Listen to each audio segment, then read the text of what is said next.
Bonsoir Paris, bonsoir la Côte d'Ivoire, bonsoir l'Afrique, bonsoir à tous et à tous mes followers, les princes et princesses partout où vous vous trouvez.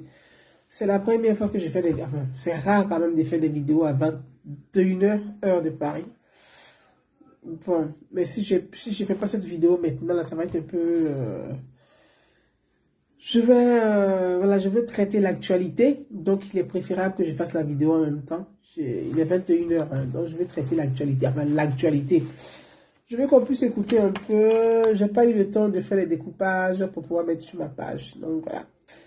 C'est pourquoi je tenais à faire cette petite vidéo. J'ai eu beaucoup de questions qui m'ont demandé des explications sur les chansons que j'ai mis un peu sur ma page. Mes petites phases du dimanche matin. Yam Traoré, bonsoir. Donc bonsoir à chacun d'entre vous. On va écouter rapidement l'actualité sur la manifestation. Beaucoup d'entre vous m'avaient envoyé ça. Sur la manifestation du PPACI, donc de la gauche ivoirienne, bon, du FPI rebaptisé, une partie du FPI baptisée PPACI, donc ça ils appellent ça Renaissance.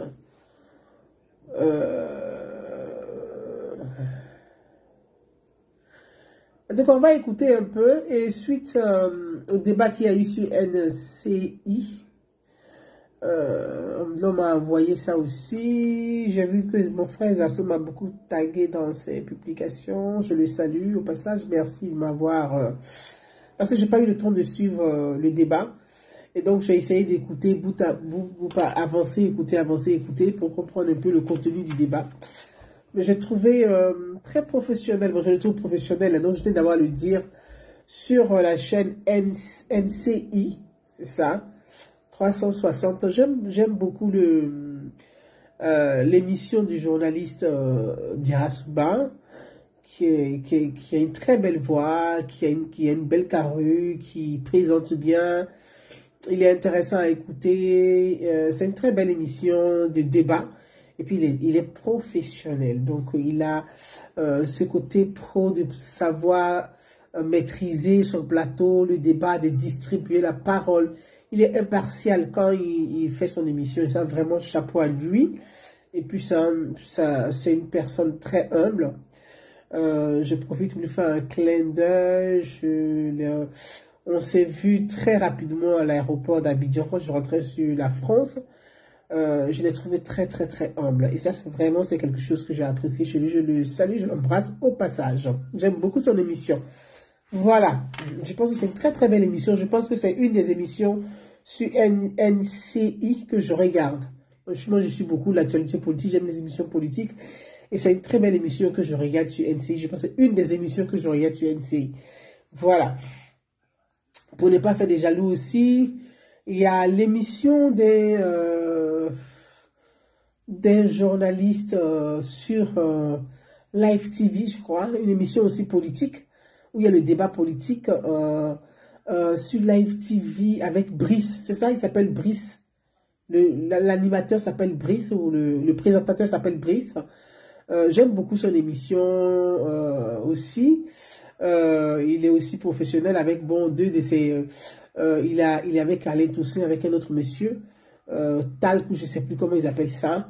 Droit dans les yeux, quelque chose comme ça. J'aime beaucoup ça. Ma modestie, j'embrasse ma princesse. J'aime aussi ça.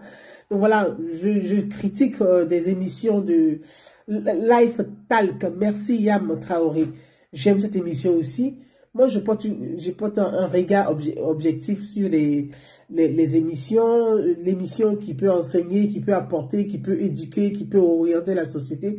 J'aime ça, que ces autres émissions, des bad buzz, bad cul, qui traînent partout sur ces chaînes de télé, qui apportent absolument rien en termes d'éducation à la société, ni à la jeunesse, qui n'orientent rien à part faire le ramassis des réseaux sociaux, c'est-à-dire la poubelle des réseaux sociaux, de les ramener sur un plateau télé. Donc, je les critique, très dur parfois envers certaines émissions, mais je reconnais que sur ces deux chaînes de télévision, ces deux nouvelles chaînes de télévision, que ce soit NCN avec Diarra Souba et Talk, Live Talk avec sur Live TV.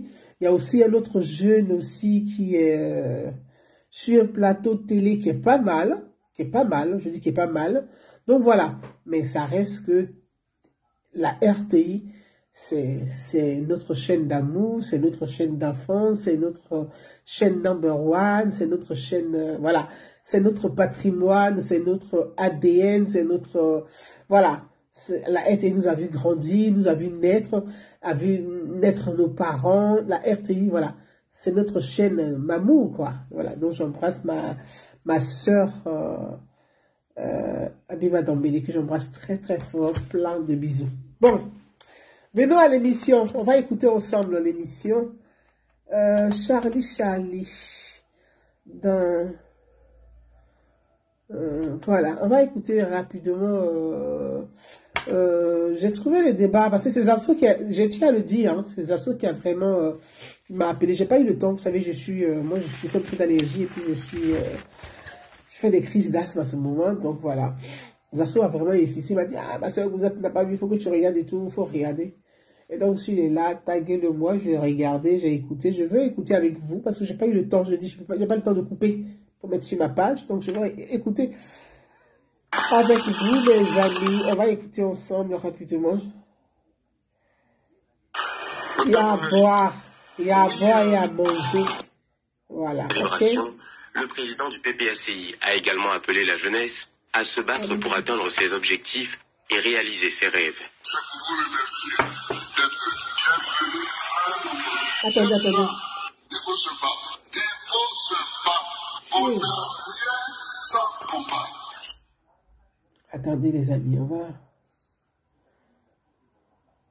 PPACI, bonsoir. Voilà. Bonsoir, merci d'avoir accepté notre invitation. C'est moi qui vous remercie. Ça s'est bien passé, la fête de la Renaissance? Parfait. Parfait, très bien. Monsieur le ministre Touré Mamadou, ministre de la Promotion de la Jeunesse, de l'Insertion Professionnelle et du Service Civique, porte-parole adjoint du RHDP, bonsoir.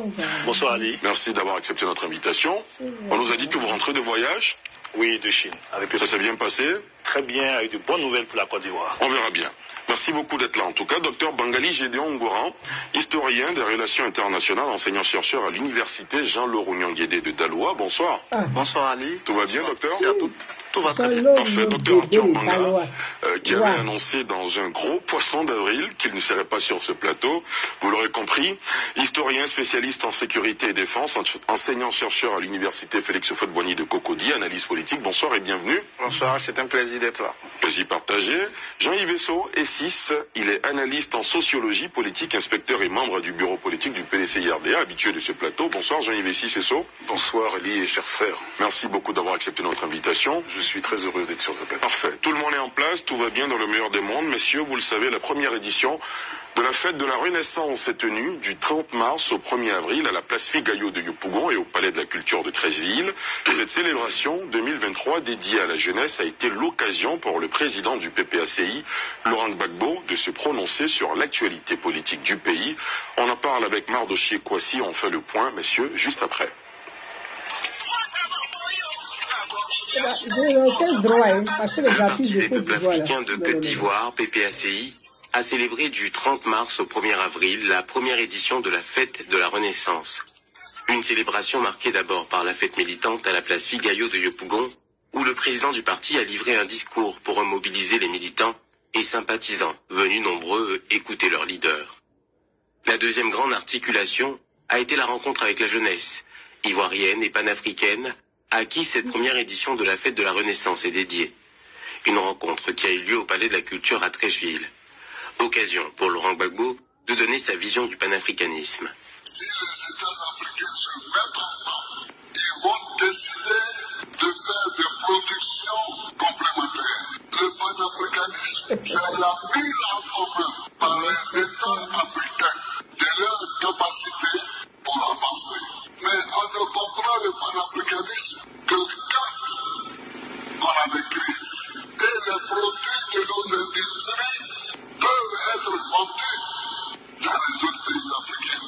Dans son discours de clôture de cette célébration, le président du PPACI a également appelé la jeunesse à se battre pour atteindre ses objectifs et réaliser ses rêves. Je vous remercie d'être bienvenus très nombreux. J'aime bien Il faut se battre. Il faut se battre. On n'a rien sans combat. Ce qui t'appartient, c'est ce que tu as réussi à mettre dans ta main et dans ta poche par ton combat. Donc, bats-toi. Que chacune et chacun d'entre vous se batte pour arriver au sommet. Prochaine étape pour le parti de Laurent Gbagbo, la publication de sa liste de candidats aux municipales et aux régionales. Justin Koné-Katina, au terme de cette fête de la Renaissance, sentiment du porte-parole du parti? Très heureux. Nous sommes très heureux. Très heureux pour l'organisation. Très heureux pour la mobilisation. Très heureux pour les retrouvailles et surtout pour les messages. Alors c'est l'occasion pour moi de remercier vraiment les populations de la population ivoirienne, nos militants, surtout les jeunes, les autorités ivoiriennes et les forces de l'ordre qui ont encadré cette manifestation gigantesque, et deux manifestations gigantesques, et pour lesquelles il n'y a pas eu de notes désagréables. Les choses sont passées convenablement, même si à un moment donné on avait quelques inquiétudes parce qu'il y avait des coïncidences de calendrier qui nous paraissaient assez troublants, mais au bout du compte, le plus important c'est que ça s'est très bien passé, et au moins sur la question de la mobilisation, je pense que ça a été un succès franc. Laurent Gbagbo, à la tribune, le président du PPACI, pour lui, cette célébration marque la fin de l'injustice, a-t-il dit. De quelle injustice il parle? Il n'a pas dit que ça marque la fin. Son retour, exactement. Voilà. Pour paraphraser. Une injustice. Évidemment, quand on vous prend du palais présidentiel, qu'on vous envoie en prison, et que vous restez pratiquement 8 ans en prison, et 2 ans dehors, et que finalement on vient vous dire que ce pourquoi vous étiez accusé, c'est véritablement n'avait aucun fondement, ça va de soi qu'il y a une injustice qui a été commise, et donc le retour et cette fête-là consacre, si vous voulez, la remise des choses dans l'ordre. Et donc ça c'est important pour lui. Jean-Yves Vessis, réaction? Écoutez, c'est plaisant à voir parce que c'est l'expression de la démocratie. Il faudrait que plus souvent on puisse assister à ce genre de manifestations sans qu'il y ait aucune violence. Ça montre que nous avons fait un pas que la démocratie existe en Côte d'Ivoire, la démocratie que nous recherchons. Je suis impressionné par la mobilisation qu'il y a eu, mais légèrement impressionné parce que on voit le PPACI travailler depuis le retour du président Gbagbo. C'est des personnes qui font un travail de terrain assez impressionnant, à l'image de ce que le PDCI a toujours fait. Donc c'est un résultat impressionnant, mais qui n'est pas surprenant. Le président Gbagbo est un président populaire. En général, tout le monde l'aime. Il a des propos qui sont compréhensibles. Il parle avec des mots qui permettent à tout un chacun de les comprendre. Sans avoir besoin de sortir de Polytech, ils sortent des mots qui sont, je dirais pas populistes, mais c'est un tribun. Ah non, donc c'est vrai que ça a été une belle fête. Je n'ai pas pu y participer parce qu'on était concentré sur le pré-congrès. Mais ça aurait été avec plaisir que j'aurais pris part à cette fête. Docteur Bangali? Oui, je pense qu'après les derniers mois qui ont été marqués par des dissensions internes liées notamment à l'affaire Afinguissan, aux affaires Hervé Simone ainsi qu'aux affaires Blé Goudé, aujourd'hui on retrouve le PPACI sur le terrain où on l'attendait, c'est-à-dire le terrain du repositionnement politique, de la mobilisation politique. Je pense que c'est sous ces registres-là qu'on s'attendait à voir ce parti qui finalement descend dans l'arène après avoir traversé une période, je dirais, de construction de ces différentes bases. Alors le commentaire qu'on peut faire tout de suite, c'est qu'aujourd'hui, il y a deux dimensions possibles qu'on peut trouver à cette manifestation. Il y a une dimension de mobilisation, je dirais, morale, mentale interne, parce que après cette longue traversée des différentes crises internes, c'est vrai que on a eu cette impression, vu de l'extérieur, qu'on avait affaire à un parti qui était en fin de période d'existence, en déclin.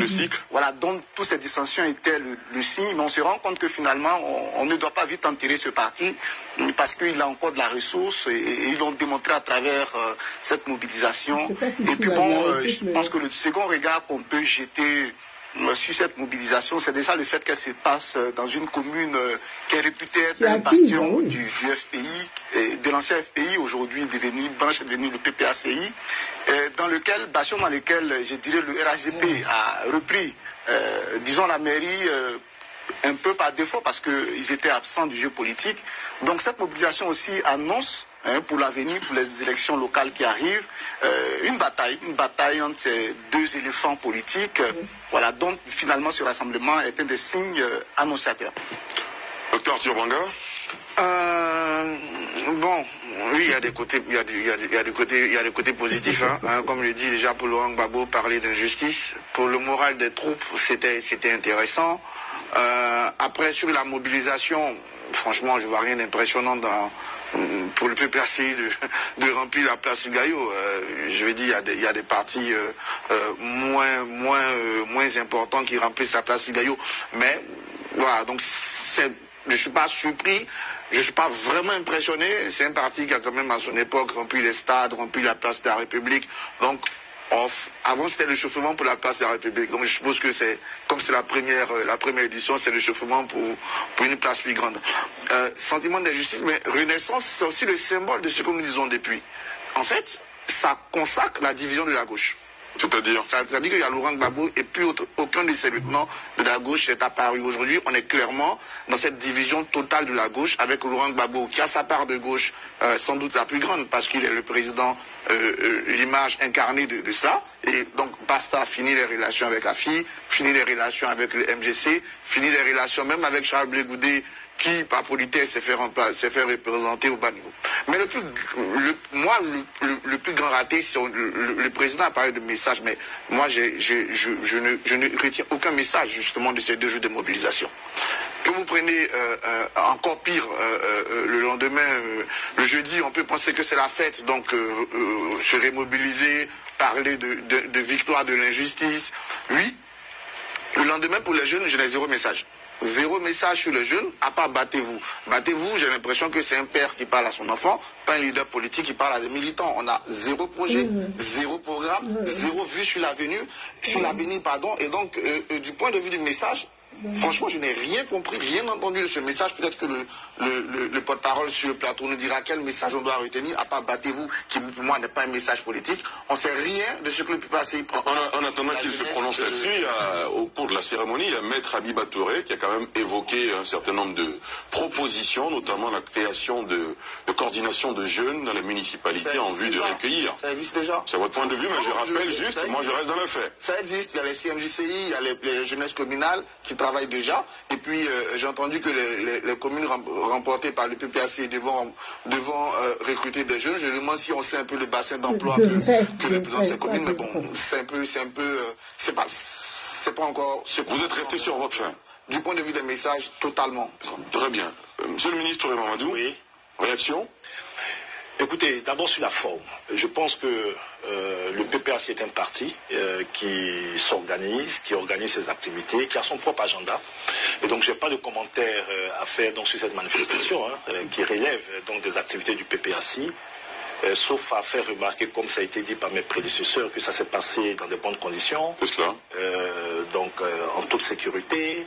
Et je me réjouis que Katina ait félicité donc, les autorités ivoiriennes et les forces de sécurité. C'est la manifestation. Donc, de la démocratie, c'est ce que nous souhaitons. Des manifestations organisées donc, en respectant donc, les règles. Et donc, sur la forme, vraiment, je n'ai pas de commentaires à faire, surtout que ce sont des activités internes à un parti. C'est cela. Maintenant, sur le fond, donc, je pense qu'on en parlera au cours de cette émission. Il y a certaines choses qui ont été dites. Toi, par exemple, vous pour lesquelles... À première vue, je peux rebondir déjà sur ce que Arthur Banga a dit. Et moi, j'ai été, c'est vrai, j'étais loin, mais j'ai été quand même attentif donc à tout ce qui a été dit sur le fond, même sur la Renaissance. Mon commentaire personnel, c'est de dire que cette manifestation était beaucoup plus une célébration d'un homme, Laurent Gbagbo. Il s'agissait de la renaissance de Laurent Gbagbo. De mon point de vue, en tenant compte de l'actualité, de l'histoire, la vraie renaissance de la Côte d'Ivoire a commencé le 11 avril. Vous savez très bien que le pays était complètement à genoux. On avait un pays où l'administration qui avait été pillée. Au niveau social, nous avions donc des populations très appauvries, des corps qui jonçaient partout à Abidjan. À partir donc du 11 avril, nous avons eu ce redressement donc de notre pays au niveau politique, au niveau social et au niveau économique. Donc, deux visions s'opposent aujourd'hui. Donc, une renaissance d'un individu. Et nous parlons plutôt d'une renaissance donc, de la Côte d'Ivoire et des Ivoiriens depuis 10 ans qui aujourd'hui se retrouvent à travers donc l'ensemble des évolutions sur le plan économique, social et politique. Justin Kone-Katina. Ok. Alors, pour être franc, je vais vous dire les choses. Dites-nous, de façon simple. On ne peut pas réveiller quelqu'un qui fait semblant de dormir. Ça, vous allez tout faire pour réveiller quelqu'un qui fait semblant de dormir. Vous ne pourrez jamais le réveiller. Donc, Banga, je comprends qu'il ne puisse pas du tout avoir vu de mobilisation. Ça, je ne peux pas véritablement. C'est une opinion, c'est son opinion, mais en tout cas, de façon générale, tout le monde a reconnu, sauf M. Banga, que nous n'avons pas eu de mobilisation, c'est pas ça ce qu'il fallait attendre, et ainsi de suite. Ça, on ne peut pas réveiller quelqu'un qui fait semblant de dormir. Deuxième chose, sur le fond. Alors là, je suis un peu perdu. Tout à l'heure, il disait qu'il n'y a pas de message, mais après, il dit non, que Abiba a dit c'est une chose qui existait déjà. Donc, il y a eu un message. Non? Donc, il y a eu un message. Alors, tout à l'heure, le ministre, comme nous allons revenir sur les questions du fond, on ne va pas... C'est cela. Le ministre disait que la Côte d'Ivoire est née 2011. C'est ça le problème du RHDP. C'est quoi le problème? Le problème du RHDP, c'est de penser que la Côte d'Ivoire n'a commencé à exister qu'en 2011, que le 11 avril 2011. Et tant que le RHDP va rester dans cette logique, alors nous ne pourrons pas avancer. C'est-à-dire que nous sommes dans une situation où il faut que nous nous regardions dans le miroir et dire, mais comment nous faisons pour faire avancer le pays? Mais quand quelqu'un s'enorgueillit et même de la prétention, c'est de la prétention, prétend que la Côte d'Ivoire est renée à partir du 11 avril 2011, je trouve que quand même c'est... Est-ce que finalement, entre vous, les politiques, on va finir par s'entendre? Parce que, d'un côté, effectivement, on estime que le 11 avril symbolise l'effondrement du régime du président Laurent Gbagbo. De l'autre côté, on estime que c'est la renaissance, le début de la renaissance de Côte d'Ivoire. Bien entendu. Je ne remets pas en cause. Précisez votre propos, alors. Allez-y, je n'ai pas compris.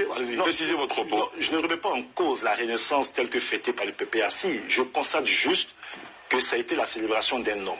Et il a rappelé lui-même. Cette renaissance a été définie comme étant une renaissance née de la libération de Laurent Gbagbo qui dit avoir été victime d'injustice. Je dis à la célébration d'un homme et à la renaissance d'un homme, moi j'oppose la renaissance d'un pays. Et rappelez que depuis bientôt plus de 10 ans, avec la grave crise que nous avons connue, ce pays renaît, avec tous les indicateurs aujourd'hui qui sont positifs. Maintenant, je ne remets pas en cause que vous puissiez donc célébrer votre leader qui renaît donc depuis 1 an. Mais je dis, moi ce qui m'intéresse, sur le RHDP, c'est la renaissance d'un pays et la renaissance des Ivoiriens, alors que le pays avait été mis à genoux du fait donc, de la crise post-électorale. Et bien là, je ne suis pas en train de dire que tel a tort, telle a raison. Il y a une crise post-électorale qui a mis le pays à genoux et grâce au leadership que nous avons donc du président Alassane Ouattara, ce pays donc en train de renaître depuis 10 ans. Donc vous avez votre renaissance, donc qui est celle de Laurent Gbagbo, et nous avons la renaissance de la Côte d'Ivoire et des Ivoiriens. Une bonne précision. Oui, allez-y. Peut-être que vous n'avez pas bien compris, je vais répondre les termes pour que vous... D'accord, donc alors, il y a la renaissance du président Laurent Gbagbo, certes, mais il y a la renaissance de notre parti, de notre structure, de notre vie politique, de notre instrument politique. C'est dans ce pays-là qu'on nous disait que on allait nous vider de nos substances. C'est bien dans ce pays qu'on nous a dit. C'est dans ce pays-là que des gens ont dit Laurent Gbagbo c'est fini, le FPI, enfin l'ancien FPI c'est fini, on va les vider de la substance. Donc c'est la renaissance ici, il faut comprendre la renaissance comme étant ici la mise en ordre d'un processus qui était en cours, que malheureusement interrompu de façon assez violente. Et donc aujourd'hui, quand on parle de la Renaissance, le président Laurent Gbagbo incarne une bonne population qui souffrait également de son absence.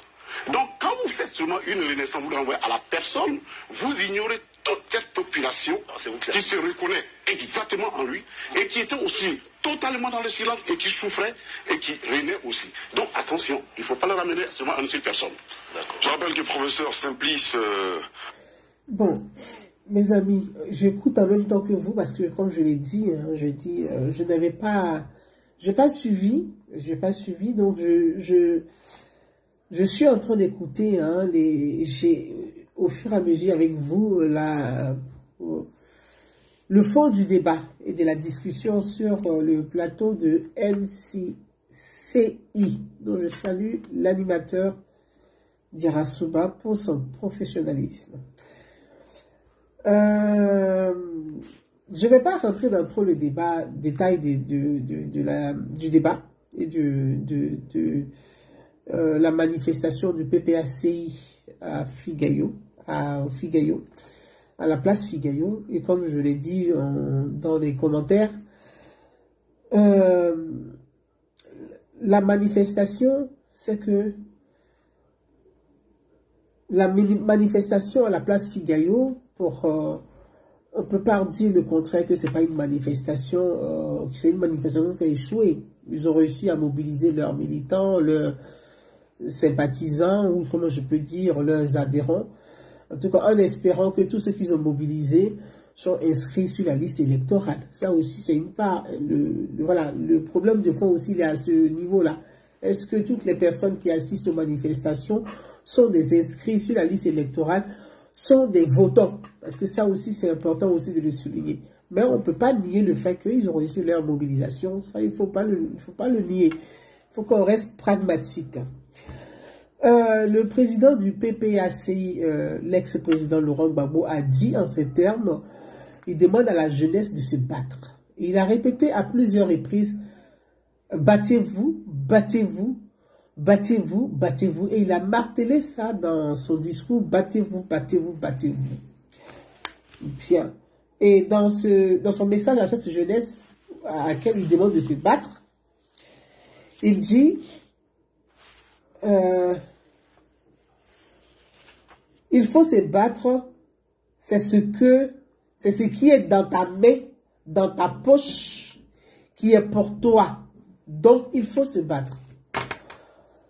Voilà ce qu'il a dit. Battez-vous, battez-vous, battez-vous. Il faut se battre, c'est ce qui est dans ta main, dans ta poche, qui est pour toi. Donc, il faut se battre. Bon, Gbagbo, on le connaît, c'est un populiste. Donc, il a un langage très populaire pour pouvoir attirer la sympathie et la courtoisie, je peux dire. Mais je n'ai pas compris le message de battez-vous, il faut se battre. Sur le plan politique, il y a des choses à dire là-dessus. Parce que battez-vous, battez-vous nous ramène à autrefois où on a demandé à des jeunes de sortir pour se battre. De sortir sans déporter les léquins, de sortir les mains nues, et on a vu ce que ça entraîne au pays. Donc sur le plan politique même, sur le plan du processus de réconciliation auquel tous les partis politiques sont signataires, ont donné leur accord, ont signé, je pense qu'il y a des termes, des propos auxquels on devrait faire très attention quand on les tient, surtout en public, hein, surtout quand on a vu ce que la Côte d'Ivoire a vécu, comme l'a dit le ministre Touré Babadou sur le plateau.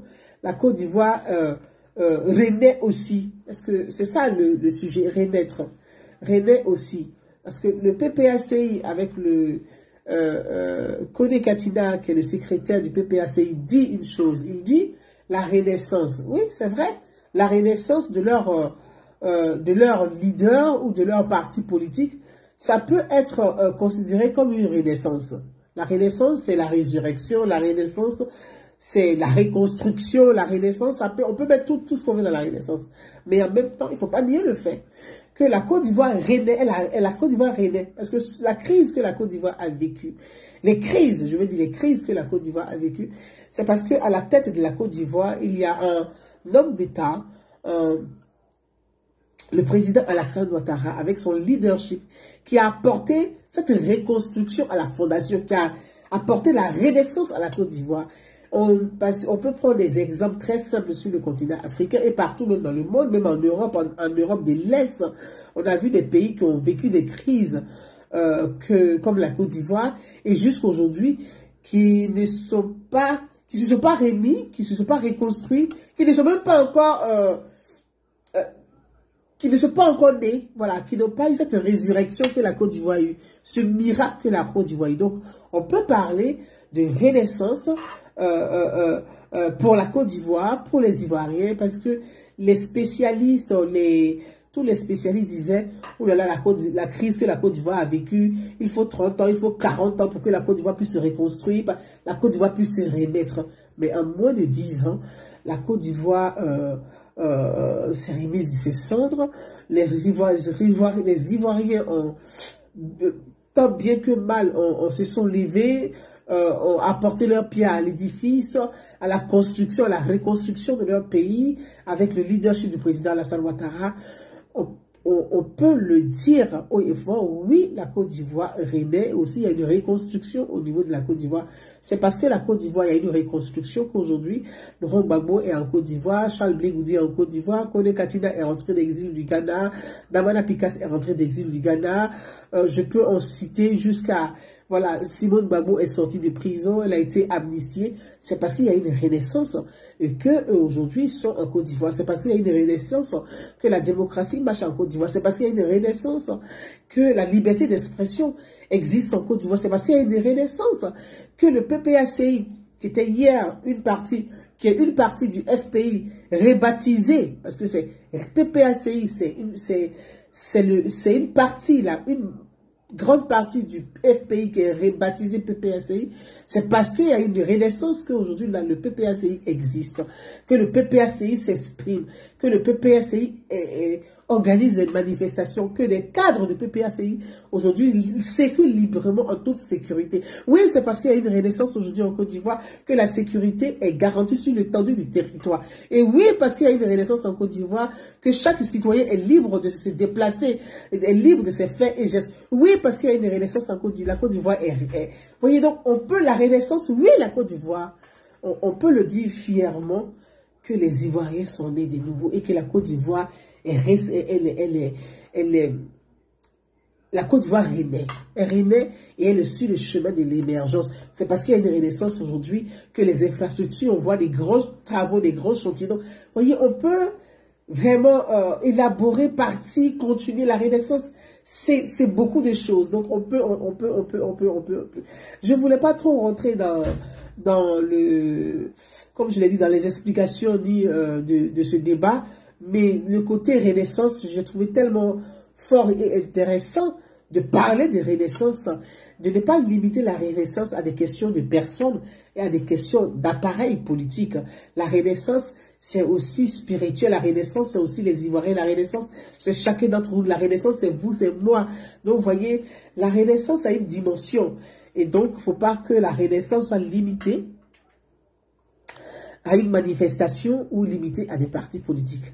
La renaissance, c'est l'ensemble des Ivoiriens, c'est aussi le rassemblement de tous les Ivoiriens qui aspirent au progrès. La renaissance, c'est aussi le progrès. La renaissance, c'est l'émergence. Vous voyez, la renaissance, elle est juste magnifique. Donc, il ne faut pas la réduire à une petite manifestation, parce qu'on dit, quand je dis pas petite dans le sens où la manifestation de la place Kigayo est petite, mais je veux dire, par rapport à la renaissance qui est une dimension spirituelle beaucoup plus grande, au-delà même des personnes, on ne peut pas réduire la renaissance spirituelle, voilà, à une simple manifestation. Je préfère une simple manifestation que une petite, donc autant pour moi. Donc je vais dire que, de part et d'autre, chacun peut trouver les mots, les arguments pour pouvoir argumenter la renaissance. Bon, ce n'est pas une façon de donner des idées, mais je vais juste m'exprimer. Voilà.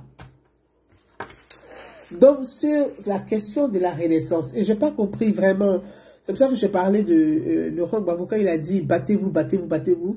Mais moi, je veux dire que pour les personnes qui... Parce que vous voyez, l'adversaire politique, il ne faut pas le sous-estimer et puis il ne faut pas le marginaliser. Parce que Laurent Gbagbo, c'est quelqu'un qui dit une chose, mais qui pense une autre chose. Donc, moi, son message à la place Figayo de s'adresser à la jeunesse, il dit « battez-vous, battez-vous ».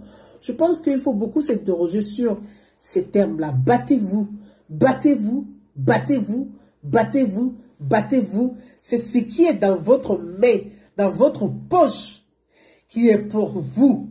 Donc, battez-vous. Ça, il faut pas sous-estimer ça. Voilà, en fait. Je vais juste dire, ces termes-là, faut pas les sous-estimer. Faut pas les sous-estimer, ces termes-là. Ce côté battez-vous là, faut pas le sous-estimer. Il sait ce qu'il dit, il sait pourquoi il le dit. Il y a quelque chose dans battez-vous qu'il est en train de dire, il a dit là. Oui, moi je pense, hein, il y a quelque chose là-dedans. Il y a quelque chose là-dedans qui est codé et qui est bien codé et que ses partisans ont compris et que sa base a compris, qu'ils ont bien cerné, qu'ils ont bien compris. Nous on peut dire, oui, il n'y a rien dedans, il n'y a rien dedans, il n'y a rien dedans. Non, il y a quelque chose dans battez-vous qu'il a dit. Il ne faut pas sous-estimer ça, battez-vous là. Moi, c'est ça qui a attiré mon attention. Je me dis, mais attends, pourquoi ces phrases? Pourquoi ce mot, battez-vous, qu'il a martelé plusieurs fois dans son discours? Donc, vous voyez, on peut analyser ça. On peut chercher à comprendre, se poser des questions pour pouvoir approfondir l'analyse, le questionnement, pour faire attention. Voilà, faire surtout attention. Donc, il y a aussi ça. Il a dit une chose, il a dit le panafricanisme, ça c'est l'ex-président Laurent Gbagbo, il dit le panafricanisme, c'est aux États africains de se mettre ensemble pour pouvoir produire davantage, je n'ai pas bien compris sa phrase, produire davantage, voilà, de se mettre ensemble pour pouvoir produire davantage leur production. Je n'ai pas compris aussi ça. Je pense que bon, faut comprendre aussi l'âge de la personne. Il a un âge avancé, il est épuisé, il est essoufflé. Et bon voilà. Concernant le panafricanisme, je pense qu'il n'a pas trouvé les mots justes pour pouvoir parler du panafricanisme, parce que quand on parle de la production, je vais prendre un exemple, parce que le panafricanisme, comme on l'avait défini avant, Félix Houphouët-Boigny, père de la nation, et d'autres intellectuels, et les Senghor, d'autres intellectuels africains, et même martiniquais et guadeloupéens, Aimé Césaire et autres. Le panafricanisme, c'est un échange continental. Le panafricanisme est un échange continental. C'est l'échange entre les pays au sein du continent. Donc, c'est-à-dire que on prend le cas de l'Union africaine. L'Union africaine est le symbole du panafricanisme. Voyez-vous, l'Union africaine, la CEDEAO est le symbole du panafricanisme. Donc, parfois, quand tu entends des Africains dire oui, ils sont des panafricains, et puis ils vilipendent l'Union africaine, ils vilipendent la CEDEAO, et non, venons à la CEDEAO, non à l'Union africaine. Tu te poses des questions de savoir, mais est-ce qu'ils ont compris le sens du panafricanisme, la notion du panafricanisme? Parce que l'Union africaine est le symbole du panafricanisme. La CEDEAO est le symbole du panafricanisme sous-régional. Donc, on ne peut pas vilipender la CEDEAO, vilipender l'Union africaine et dire qu'on est panafricain. Donc, il y a un problème. C'est qu'on n'a pas compris la notion du panafricanisme. Et donc, au sein de l'Union africaine, l'Union africaine était un cadre régi par des lois, par des conventions, dont les pays africains sont signataires pour penser ensemble un projet commun. Penser et financer ensemble un projet commun. Soutenir mutuellement les pays africains qui sont en difficulté. Comment les accompagner à sortir de leurs difficultés. C'est ça le sens du panafricanisme. C'est ça le sens du panafricanisme. Je prends un exemple simple. C'est parce qu'il y a la crise au Burkina Faso et aussi au Burkina Faso. Sinon, l'Union africaine avait pensé et puis la Côte d'Ivoire apporter une part active, apporter une grosse part dans le financement de ces panneaux solaires, pour ceux qui se rappellent, afin d'aider les pays du Sahel, dont le Burkina Faso, le Mali et d'autres pays, à pouvoir avoir de l'électricité via le soleil. Donc, ce sont des projets. Ce sont des projets panafricains. C'est ça la production, en fait. La production est là à ce niveau-là. Et donc, mais aujourd'hui, avec les crises, les coups d'État à répétition qu'il y a eu au Burkina Faso, voilà l'argent qui a été injecté dans des projets communs qui aujourd'hui sont retardés parce qu'il y a les crises, des coups d'État que certains partis politiques ovations applaudissent, encouragent. Et c'est ça le problème. Donc on ne peut pas parler de panafricanisme si on n'a pas compris la notion même du panafricanisme. Donc là, il y a un problème. Donc je pense qu'il y a une éducation ou une rééducation. Il y a une sensibilisation à faire pour que les Africains eux-mêmes comprennent ce que c'est que le panafricanisme. Quand on parle de panafricanisme, c'est ce que la Côte d'Ivoire fait tous les jours. C'est aussi l'intégration africaine. La Côte d'Ivoire aide le Burkina Faso, la Côte d'Ivoire aide le Mali. La Côte d'Ivoire aujourd'hui est en train de former des fonctionnaires maliens. La Côte d'Ivoire aide le Mali à avoir de l'électricité. Parce que je dis, ce sont des pays frères. Le panafricanisme, c'est l'entraide entre les pays. Mais ce n'est pas que des pays, des partis politiques peuvent se servir des difficultés dans chaque pays pour venir vilipender notre pays. Donc ça s'appelle c'est être des mercenaires africains. C'est pas ça le panafricanisme. Je pense que la notion du panafricanisme n'est pas bien. Les partis politiques, bon, peut-être qu'ils font de la démagogie avec le populisme. Ils se servent de ces questions-là pour pouvoir faire de la propagande, de la démagogie. Sinon, le panafricanisme, ce n'est pas une histoire vaste comme ça où on se lève, on dit, ah, le panafricanisme, ah, la production, sans penser comment on produit ensemble. Et non? Est-ce que vous comprenez ce que je dis? Parce qu'on ne peut pas dire la production sans penser la production, sans penser comment ensemble on peut se produire. On produit quoi ensemble? Qu'est-ce qu'on produit ensemble? Qu'est-ce que nous avons besoin qu'on peut produire ensemble? Je pense que c'est tout. C'est tout. Quand on prend, on peut dire, voilà, le Niger. Au Niger, le Niger produit beaucoup l'oignon et tout ça. Tout ce qui est oignon. Mais le panafricanisme, c'est que la Côte d'Ivoire, qui sait que le Niger produit l'oignon, la Côte d'Ivoire peut produire son oignon pour dire je ne paye pas l'oignon du Niger. Mais si tu ne payes pas l'oignon du Niger, c'est comme leur café cacao. Si tu ne payes pas leur oignon, c'est que tu vas appauvrir ce pays frère. Donc, ce que toi tu fais, tu vas acheter son oignon et produire moins pour que aussi ton pays frère, que le Niger, puisse avoir un peu d'argent pour manger. Ça, c'est du panafricanisme. Oui, donc, diriger un État, c'est un ensemble de tout. C'est un ensemble de tout. Ce n'est pas que de la démagogie, ce n'est pas que de la propagande, c'est un ensemble de tout. En plus, j'avais dit que je ne voulais pas parler de ça. Pourquoi je vous explique tout ça aussi, au fait? Non, vraiment, pourquoi je vous explique tout ça là même au fait? C'est pas à moi de faire tout ça. Hein? Non, c'est pas, sérieusement, c'est pas à moi de faire tout ça. Parce que maintenant, il dit que c'est du donnant-donnant. Hein? On va pas faire du gratis et mort, hein? C'est du donnant-donnant. Donc, quand vous faites vos trucs là, les gens que vous payez là, eux-mêmes ne peuvent pas venir parler pour vous. Ah oui, oui, ceux à qui vous donnez les voitures, vous donnez les 60 millions, les 100 millions. Parce que c'est ça, hein? Et ça, je vais revenir dessus. Oui, je vais revenir dessus. On va pas être les couillons du quartier, hein? I'm sorry. Sorry. On va pas être les couillons du quartier non plus. La suite des coups du Bali des mots. Mais oui. Tu vas pas te taper le boulot de ceux qui sont payés, qui foutent absolument rien, quoi. Au fait, à un moment donné, tu te dis, bon, voilà. C'est pas correct. Hein. Olive a dit, tu auras ton sucre. Il attend mon sucre. Et puis le 18 avril, c'est mon anniversaire. Donc là, j'attends pas les cœurs, hein. J'attends vraiment les cadeaux. Donc voilà, qu'est-ce que je voulais dire d'autre sur ce sujet? On va avancer un peu, écouter un peu, et puis on va continuer. Peut-être il y a les, parce que je n'ai pas eu le temps d'écouter. Il y a des... On va avancer, je n'ai pas envie de dire. Simplice Yodé Dion nous a rejoint.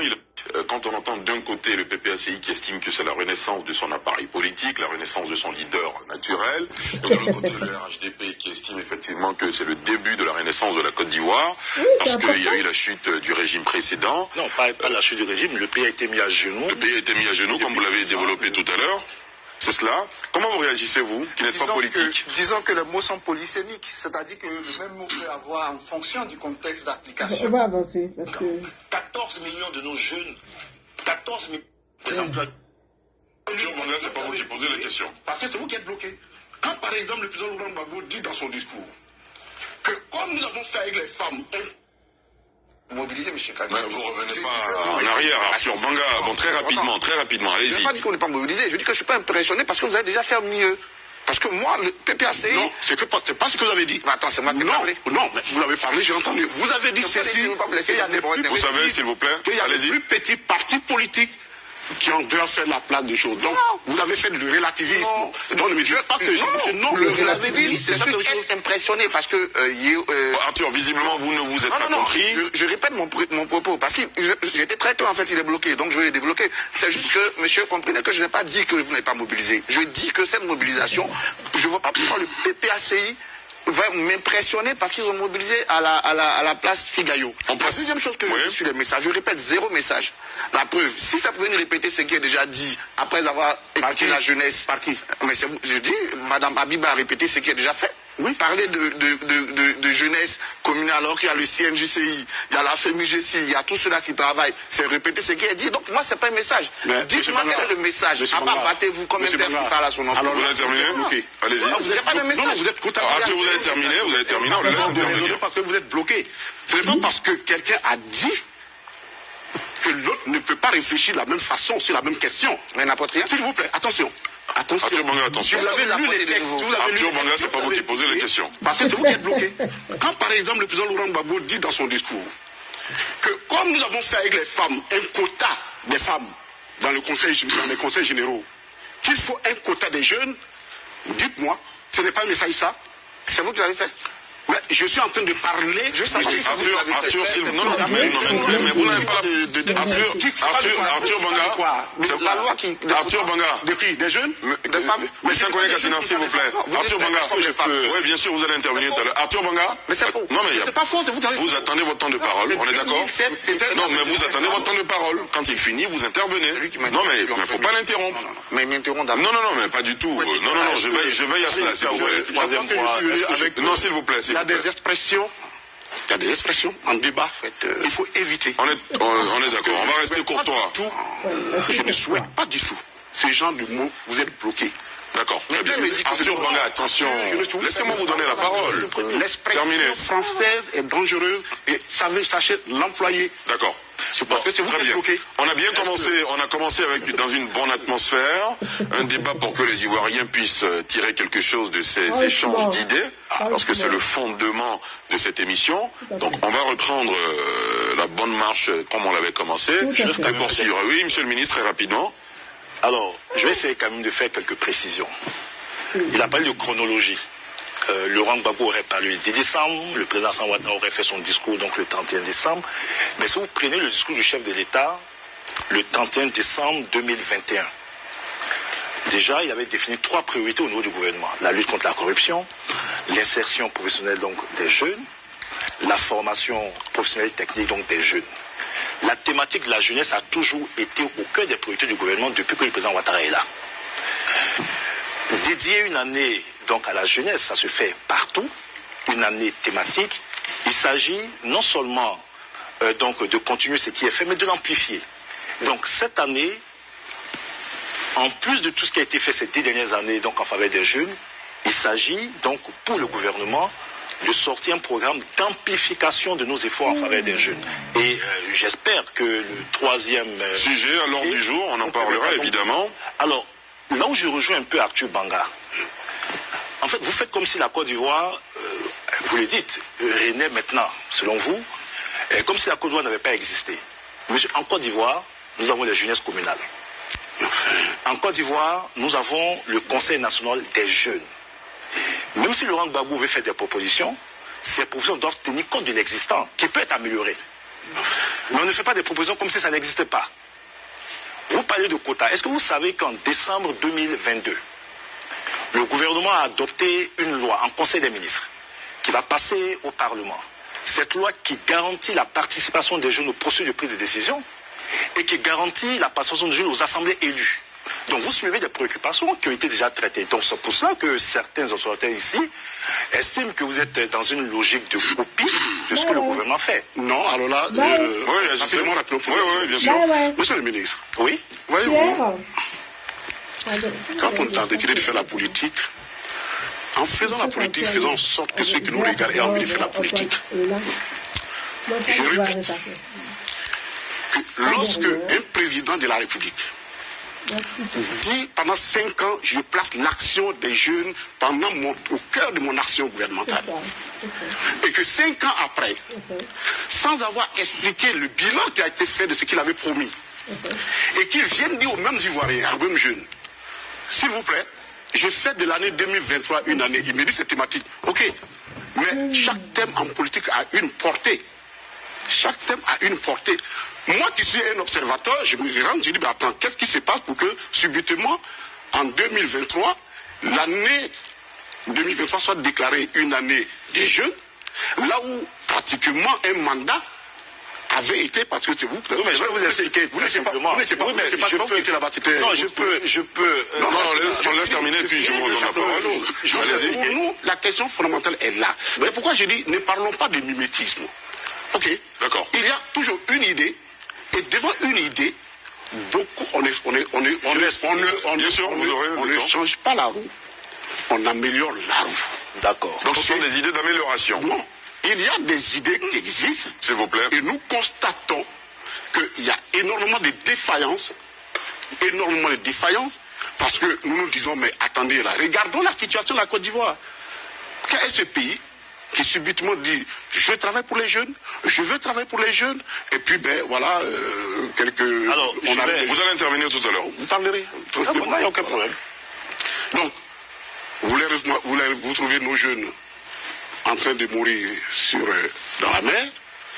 La Côte d'Ivoire, deuxième demandeur d'asile en France, derrière l'Afghanistan.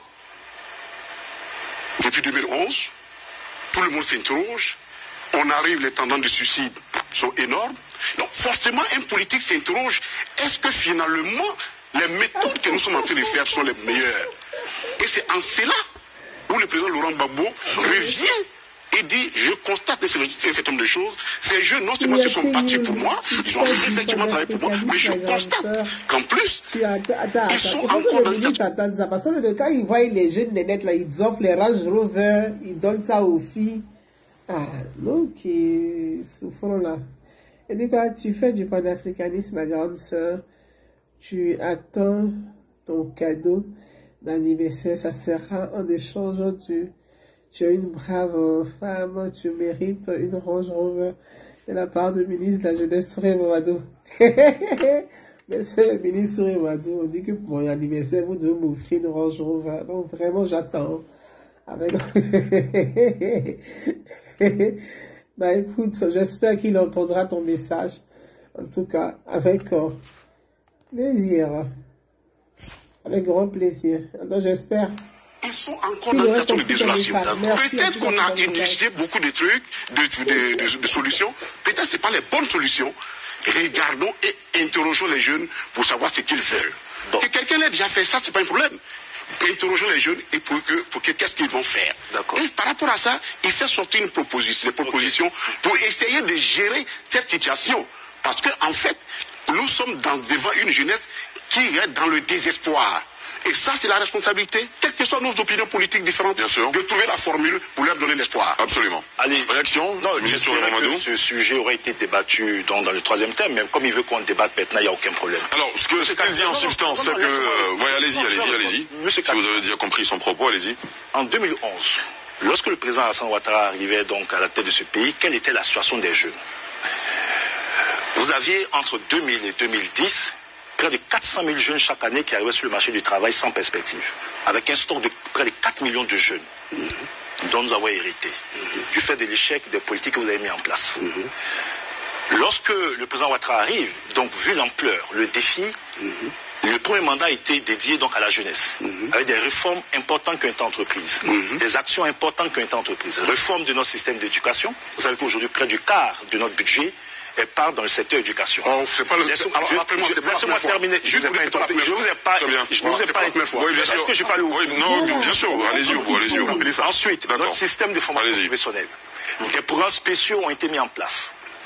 Le processus de désarmement donc des ex-combattants, les miliciens que vous avez constitués à l'époque, là aussi, c'est vrai, oui. Tout le monde a été donc désarmé. Exactement. Et donc pendant le premier mandat, l'effet conjugué des réformes au niveau économique social, avec des programmes spécifiques donc des jeunes, a permis de créer près de 2 millions d'emplois pour nos jeunes. Vous mentez et je ne peux pas. Alors on va faire attention. Juste un collègue Adina. Est-ce que vous m'avez interrompu? Je vous ai pas. Il retire son expression. Est-ce qu'on peut le laisser aller au bout et puis je redonne la parole? Oui, bien sûr. Ah oui, c'est pas juste de dire ça. Je veux garantir le principe selon lequel, quand l'un parle, vous le laissez développer, et ensuite, on vous donne la parole pour réagir. Monsieur le ministre Dory Mamadou. On ne peut pas faire une leçon morale à Arthur Panga. Pour l'expression. On ne peut pas faire une leçon morale à Arthur Panga. Je demande à Katina d'être serein.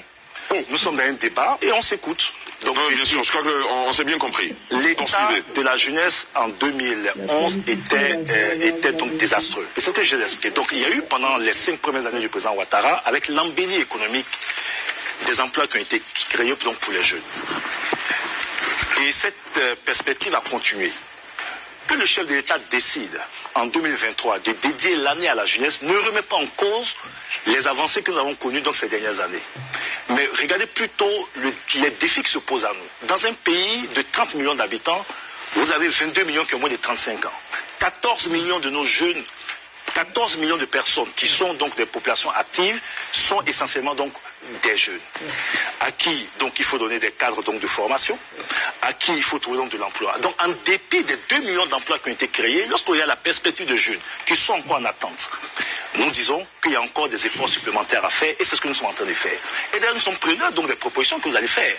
Mais je dis non mais écoutez, on n'est pas dans un débat stérile, nous sommes preneurs de toutes sortes de propositions. Merci beaucoup. Et c'est cette démarche humble du gouvernement qui l'a amené, après l'annonce du chef de l'État, à entreprendre des consultations avec l'ensemble des jeunes, y compris les jeunes du PPACI, qui ont fait des propositions au gouvernement. Le Premier ministre a réuni une quinzaine de ministres. Donc il y a eu un matching entre les propositions des ministères sectoriels et les propositions des jeunes qu'il fallait écouter. Et ce sont ces propositions qui nous ont permis donc de sortir aujourd'hui le programme jeune du gouvernement pour 2023-2025. On en parlera tout à l'heure. Vous dire donc simplement pour me résumer que, dédier une année donc thématique donc jeunes santé vise essentiellement donc à mettre en évidence donc la problématique et mener beaucoup d'actions pendant cette année. L'ONU le fait, l'Union africaine le fait, certains États le font. Deuxièmement, sur le fond, ce qu'Arthur dit qui est réel, qu'est-ce que vous avez proposé? Vous proposez la mise en place de commissions jeunes dans les communes, on vous dit qu'il y a la jeunesse communale qui existe. Vous proposez mettre en place des fonds de garantie à travers une banque de l'emploi. D'abord, je ne sais pas ce que c'est qu'une banque de l'emploi. Vous allez nous l'expliquer. Bien sûr. Vous voulez mettre en place un fonds de garantie pour aider à financer des projets des jeunes. Ça existe dans ce pays depuis. Nous avons aujourd'hui des fonds de garantie, donc à la BNI, et le gouvernement est en train de mettre en place ce qu'on appelle le GUD, le guichet unique pour les entreprises, avec un fonds de garantie qui permettra donc de financer les jeunes entrepreneurs. Donc, j'espérais que le troisième thème nous permettra d'aller plus en profondeur. On va y revenir de toute façon. Proposer de nouveau, mais peut-être parce que c'est maintenant que vous réveillez. Mais vous réveillez maintenant, mais malheureusement la Côte doit exister depuis 10 ans. Alors, il y a important vous avez terminé depuis 10 ans. Alors, rapidement, oui, allez-y. Je vais prendre pour corriger un certain nombre de choses. Oui, allez-y. Des choses qui ne sont pas totalement juste, bien dites. Il faut laisser un peu dans les choses. La première des choses, les cas affectés à l'éducation du budget, ça date du Poufoué. Donc, le nouveau là-dessus. Ça a toujours été le budget le plus élevé. Donc, on n'a rien fait de nouveau là-dessus. Ça, c'est la première des choses. Deuxièmement, les commissions dont on parlait, commissions rurales, comment on appelle, des jeunes et autres, ça a toujours existé dans les communes. Oui, mais c'est ce qu'on vous dit. Non, j'arrive, s'il te plaît. Donc, vous n'avez rien créé à ce niveau-là non plus. Ce que vous nous dites qu'on vous copie, c'est que vous n'avez rien créé à ce niveau. Ce que vous avez dit, et que je voulais revenir là-dessus, c'est le taux d'emploi. Non, nous sommes devant la télévision des Ivoiriens et quelqu'un qui souffre, il ne faut pas dire des chiffres qui ne sont pas justes. Je prends vos propres chiffres à vous. Les chiffres du ministère de la jeunesse et de l'emploi. Nous sommes, et confirmés par la Banque mondiale, nous sommes à 91% de personnes qui travaillent dans le secteur informel. S'il vous plaît, non, on va pas l'interrompre. Allez-y au bout. Dans le secteur informel.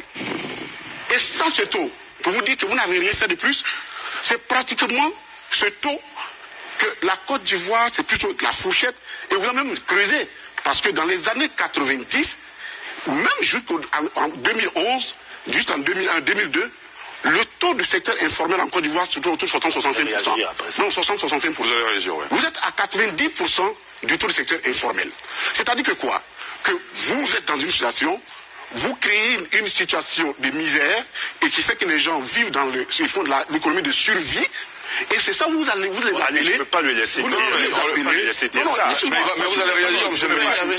Vous allez réagir. Vos chiffres, non, s'il vous plaît. La lecture que vous faites. Mais c'est vos chiffres à vous, c'est pas les miens. Alors, monsieur Katina, lorsque vous dites. C'est pas les miens, c'est vos chiffres à vous. Mais je vous réponds. D'accord.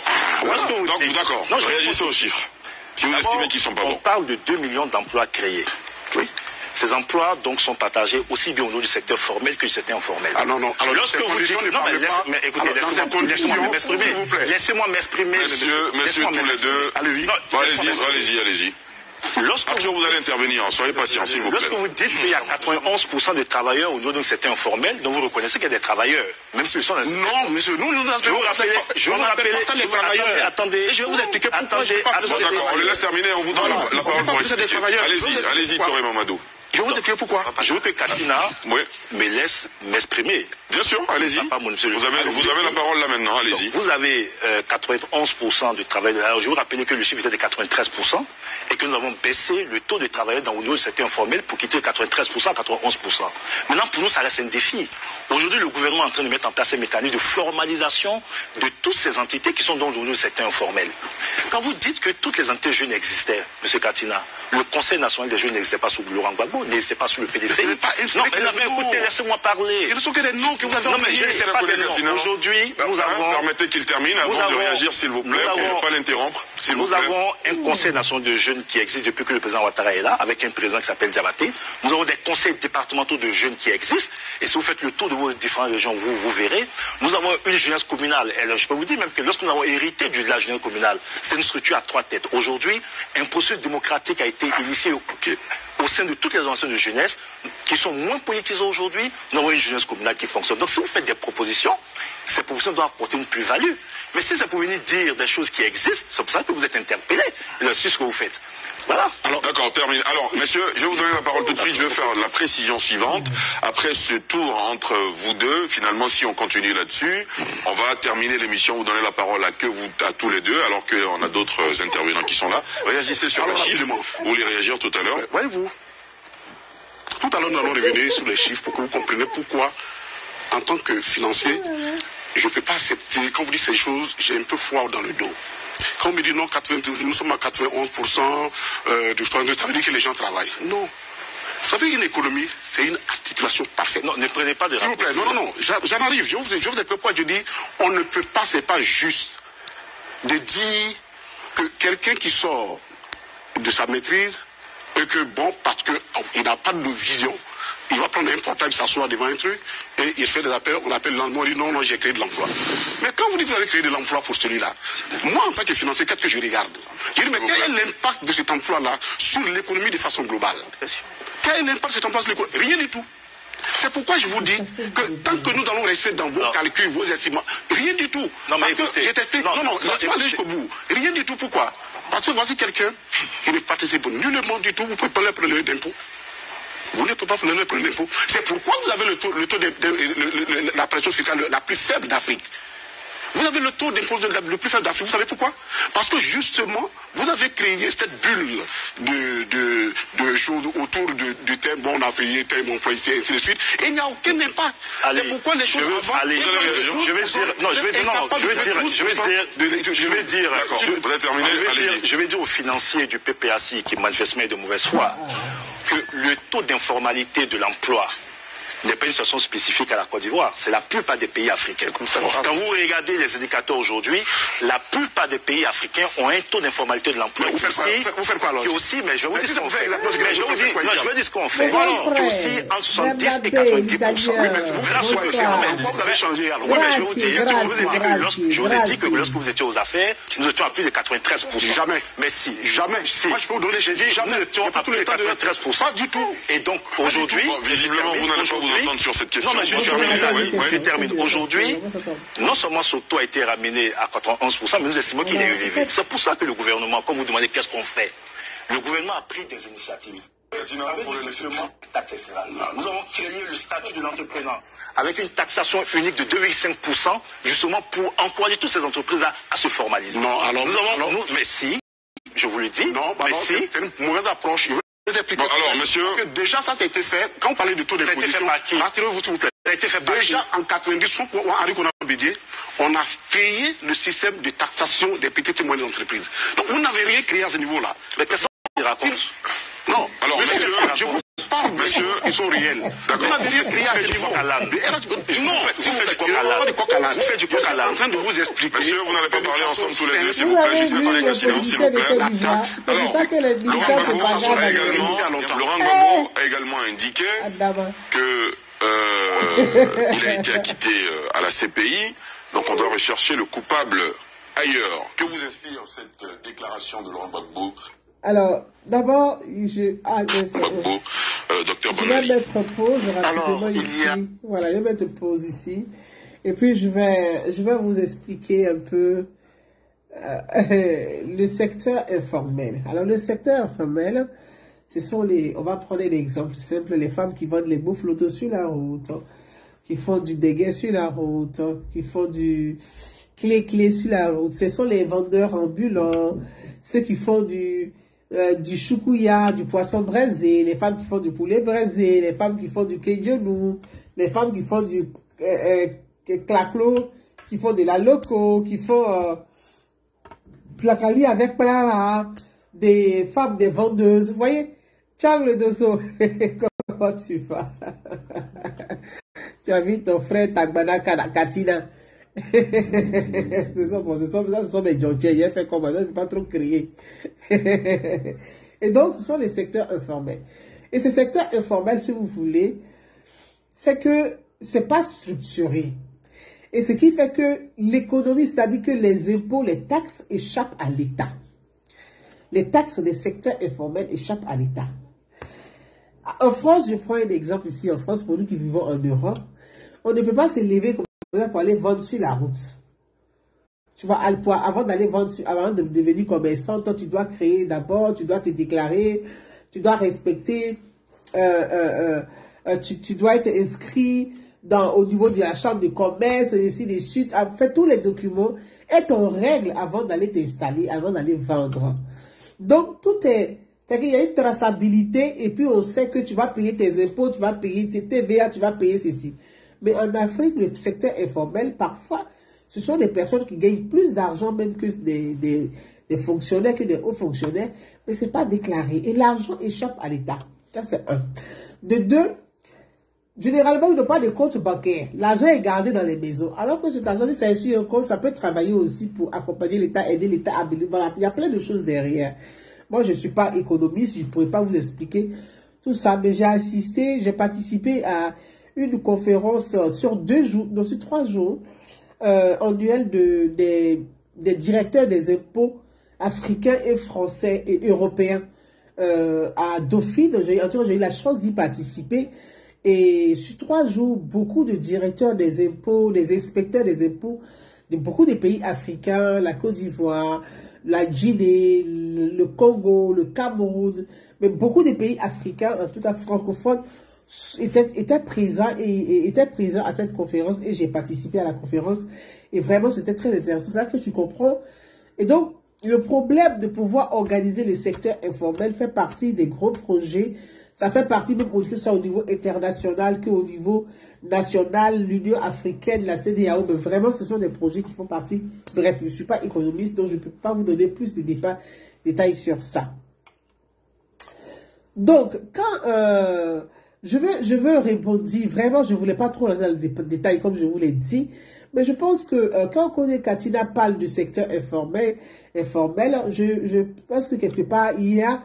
Bon, comme il y a longtemps quand même qu'ils ont quitté le pays, il y a une chose qui échappe quand même à Kone Katina. C'est-à-dire qu'il y a des choses, hein, il y a des choses à améliorer.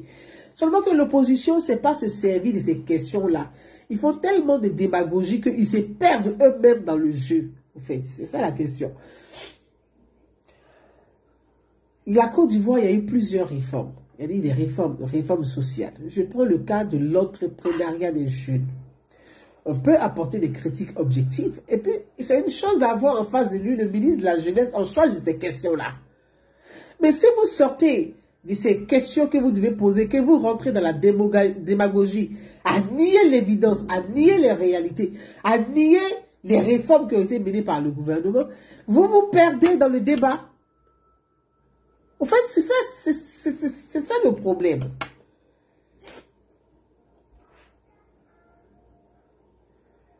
C'est ça le problème.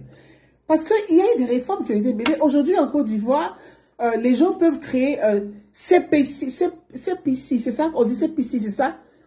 CPC, pardon, dites-moi, parce qu'il ne faut pas que je prononce mal les choses. CPC. Donc, il y a eu CPC, les créateurs d'entreprises, les jeunes entrepreneurs. Il y a toutes ces choses-là qui ont été mises en place par le gouvernement, qui font partie de la politique du président, de la vision du président Alassane Ouattara, pour accompagner les jeunes à entreprendre, mobiliser, motiver les jeunes à entreprendre. Il y a l'entrepreneuriat des femmes. Les femmes aujourd'hui sont en train de s'organiser de façon mieux s'organiser pour sortir du secteur informel et mieux être organisées. Donc, il y a des choses qui sont faites. Il y a des crédits qui ont été accordés à des femmes à taux zéro pour qu'elles puissent entreprendre. Ça existe en Côte d'Ivoire et ça se fait en Côte d'Ivoire. Il y a des filets sociaux, il y a plein de choses. Maintenant que ça ne bénéficie pas vraiment à l'ensemble des Ivoiriens et que la majorité, certains n'ont pas l'information, certains ne savent pas comment ils vont faire, certains ne savent pas où passer pour pouvoir bénéficier de ces choses-là. Oui, il y a un dysfonctionnement à ce niveau. Donc, quand on est opposant politique, on veut se saisir de ces questions, qu'on a la chance d'avoir le ministre de la Jeunesse en face de soi, qui est en charge de ces questions de jeunes, puisque vous voulez traiter la question des jeunes. C'est pour ça que le PPACI allait faire la manifestation avec les jeunes à la place CPE ou Figayo. Mais vous avez le ministre de la Jeunesse en face de vous. Moi, j'aurais été opposante ou été même de la société civile. J'aurais dit, monsieur le ministre, dites-nous comment faire pour que les jeunes puissent bénéficier de ces accompagnements. Où aller? Comment faire? Voilà les questions qu'il faut poser pour qu'on puisse aussi aider d'autres personnes qui n'ont pas la véracité, qui n'ont pas l'information, qui ne savent pas, qui sont perdus, qui ne savent pas comment monter un projet. Parce qu'il y a tout ça, il faut savoir monter ton projet. Il y a des jeunes qui ne savent pas montrer le projet. Pourtant, ce sont des projets pour accompagner les jeunes qui sont en décrochage scolaire. Donc, c'est des jeunes qui ne savent pas montrer un projet. C'est difficile de monter un projet. Parce qu'il faut budgétiser ton projet. Il faut le monter, il faut faire le budget. Et ça demande quelque chose là-dedans. Donc, tout le monde n'a pas ces moyens. Ça veut dire que le jeune qui veut monter son projet doit pouvoir aller trouver quelqu'un qui va lui demander, ah, pour qu'il monte ton projet, demande 100 000 francs. Mais quelqu'un qui veut crédit pour pouvoir faire un projet, toi, tu lui demandes 100 000 francs ou 300 000 francs pour monter son projet. Donc, ça veut dire qu'il va retourner à la maison s'asseoir. Donc, vous voyez, il y a des choses. L'opposition, c'est pour ça qu'il dit l'opposition ivoirienne, ils sont tellement pressés, ils sont tellement dans la haine et dans la colère qu'ils se perdent dans le débat. Mais je ne dis pas que tout ce que Kone Ketina a dit que c'était mauvais et tout. Non, c'est un débat. Moi, je trouvais ça intéressant. Ça veut dire que la démocratie marche. Ça veut dire que la liberté d'expression existe. Ça veut dire que la Côte d'Ivoire est un pays qui marche. La Côte d'Ivoire renaît et que la Côte d'Ivoire est en marche. La Côte d'Ivoire est sur la marche de l'émergence. Ça aussi, c'est une réalité qu'on ne peut pas nier. Vraiment, il faut quand même le préciser à ce niveau-là. Moi-même, je ne sais pas pourquoi il parle de tout ça encore. Facebook. La plateforme de Facebook, t'as nous tué. Tu n'as pas mangé les 22 heures, tu es dans le débat, tu ne te regardes pas. Débat, tu dis que tu ne mets pas ta bouche dedans. Tout ça, c'est affaires. Alors, il y a deux commentaires qu'on peut faire par rapport à sa déclaration. Le premier commentaire, c'est que finalement, le contentieux dans lequel il a été happé est un contentieux qui a aussi une dimension internationale parce que il a considéré qu'on l'a pris, qu'on l'a envoyé en prison à l'international et qu'il est revenu. Il était de son devoir de demander à ce qu'il y ait une suite. Et donc je suppose que son appel s'adresse au procureur de la Cour pénale internationale, parce qu'on sait que celui qui détient les mandats d'arrêt sous scellé, ce n'est pas forcément le président de la République de Côte d'Ivoire. Donc on considère que ce message-là s'adresse avant tout au bureau du procureur de la Cour pénale internationale. Alors, le deuxième destinataire, bien sûr, de ce message, c'est aussi le gouvernement de Côte d'Ivoire, parce que au niveau de la Côte d'Ivoire, on considère que la page a été tournée. Donc, quand il revient, c'est pour porter un message de réconciliation. Et donc, la réconciliation dans le sens que chacune des parties décide de faire table rase du contentieux électoral et de la violence qui a suivi aujourd'hui, qui, avec le retour, son intégration au jeu politique, devrait aussi prendre en compte le principe pour tous les acteurs de tourner la page et passer à autre chose. Et aujourd'hui, le président Laurent Gbagbo donne l'impression, en tout cas, que sa compréhension de la réconciliation ne renvoie pas forcément à l'idée de faire table rase, mais à construire le pardon sur la manifestation de la vérité. Et je pense que cette acception, cette approche, cette définition de la réconciliation peut déranger un peu dans l'autre camp, parce que évidemment, si on doit rechercher l'autre moitié de la vérité, qui peut être une vérité dérangeante, eh bien, ce que cela va bousculer, c'est forcément le camp adverse. Donc, il y a vraiment voilà, deux dimensions de son message. Un aspect adressé à l'international, c'est-à-dire au bureau de la Cour pénale internationale, et puis un aspect aussi adressé au gouvernement du Côte d'Ivoire. Ah oui, mais je partage l'avis de Dr Bangali. De Dr Bangali. C'est juste une quête de justice et de vérité. Il estime qu'on l'a accusé d'un certain nombre de choses et que pour cela, on l'a conduit loin de son pays, en prison pendant une dizaine d'années. Quand il revient et qu'il est acquitté, il se dit qu'il y a un coupable. Si ce n'est pas lui, qui est-ce? C'est juste comme ça qu'il pose le problème. Mais évidemment, ça donne toutes les implications que Bangali est en train de dégager ici, parce que il ne remet pas en cause, mais il remet sur la table tout ce que nous, après lui ici, avons considéré comme des choses qu'on a dépassées. Donc ça fait que c'est un peu embêtant, mais c'est ça aussi le problème avec la vérité et la justice, ça embête toujours. Docteur Arthur Manga. Avant de revenir sur la question, j'aimerais quand même revenir un peu sur le débat qu'on a eu tout à l'heure. Du point de vue des chiffres. Brièvement. Brièvement, on a toujours... Alors, sur la question de la CPI là, que Laurent Gbagbo a posée à la place Sophie Gaillot, moi je vois dans ça là, sincèrement, que Soro Diop risque de partir là-bas. Soro Diop. Soro, dites aux gens de Soro là, qui sont en train de danser actuellement. Oh, Gbagbo est fort, Gbagbo est fort, Gbagbo est fort, Gbagbo est fort. Parce qu'on m'envoyait des vidéos, je regarde, hein, je vois les gens de Soro qui s'agitent là. Faites la commission Zapata. Que Soro Guillaume là. Guillaume Soro là. Quand Gbagbo était à la CPI a demandé son transfert. Guillaume Soro. C'est la Côte d'Ivoire, le président Alassane Ouattara, qui a dit, avec son leadership, qu'il ne veut plus qu'un enfant de la Côte d'Ivoire aille en prison à l'international. De toute façon, je vois les choses se peaufiner là. Soro Guillaume ne va pas tarder à partir là. C'est moi qui vous dis ça. Dites à Soro de rester tranquille. S'il ne reste pas tranquille, en tout cas, sa chambre sera très vite prête là-bas. Bon, je n'ai pas envie d'aller plus loin sur ça. Donc, on va avancer parce que, vous voyez, il est 22h, je n'ai même pas encore mangé. Je n'ai pas mangé tard, mais bon. C'est un débat. On doit se comprendre. Sinon, les Ivoiriens n'auront rien retenu de ce que vous dites. Un peu de respect, de discipline, messieurs, sur ce plateau. Allez-y. Voilà, c'est vraiment pas intéressant. Si jamais la Côte d'Ivoire ne peut pas être poursuivie, c'est la logique de la chose. Allez. De Doblé. Mais Doblé n'est pas le seul en prison. Par exemple, une entreprise qui est dans l'informel. Oui. Et très souvent, des entreprises qui sont dans le secteur informel, c'est parce que ces entreprises fuient. Non, allez. Non, il y a la réconciliation. Monsieur le ministre, s'il vous plaît. Oui, allez-y. Vous m'avez pris pour m'envoyer, pas pour mes faits. C'est pour ça que c'était là-bas.